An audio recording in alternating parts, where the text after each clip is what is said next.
Hey guys, Tim here with Two Feather Survival. I know it's been a while. I hadn't had an opportunity to get out and make some videos, and I had a beautiful day today.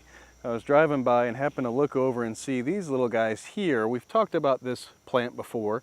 This is Typha Latifolia, otherwise known as cattails.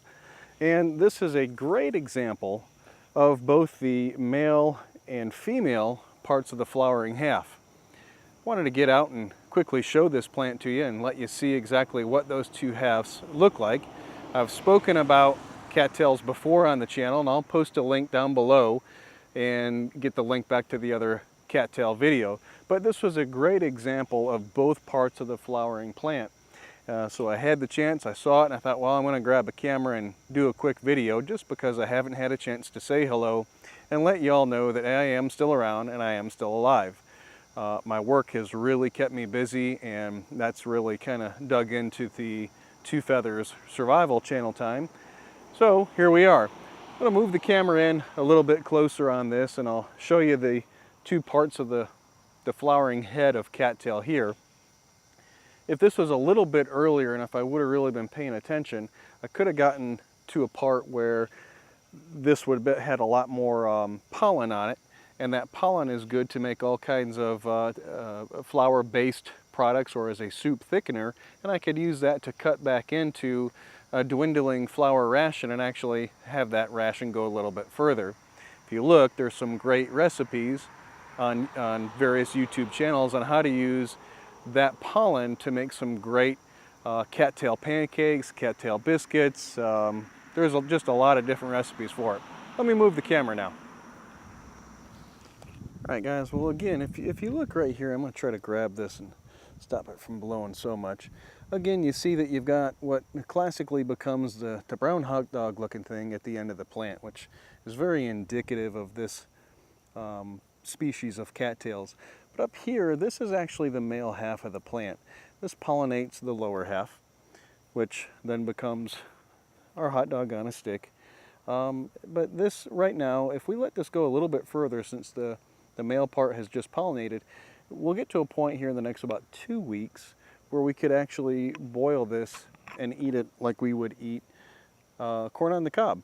And it's pretty darn tasty. Like I said in the other video, cattail, once you learn how to properly identify it, really does become the grocery store of the woods. And I'm going to do another little segment of this. I'm going to collect some of these leaves and show you something you could also use for cattail. But I'll do that when I get back to the house. I'm going to try to get you a little bit better shot here. I think you can see it. But again, there's the two segments, the both male and female parts of the flowering stalk of cattail. Okay, as long as we're here, I'm going to show you this other part of this as well. If I get these other plants out of the way. The bottom of the stalk, change the camera angle here just a little bit, guys. So the bottom of the stalk of this plant, you can see it kind of comes up, it's rounded, and then the leaves start to separate off. This plant, as you can see, doesn't have a stalk on it. It doesn't have the center shoot, which would form the brown hot dog.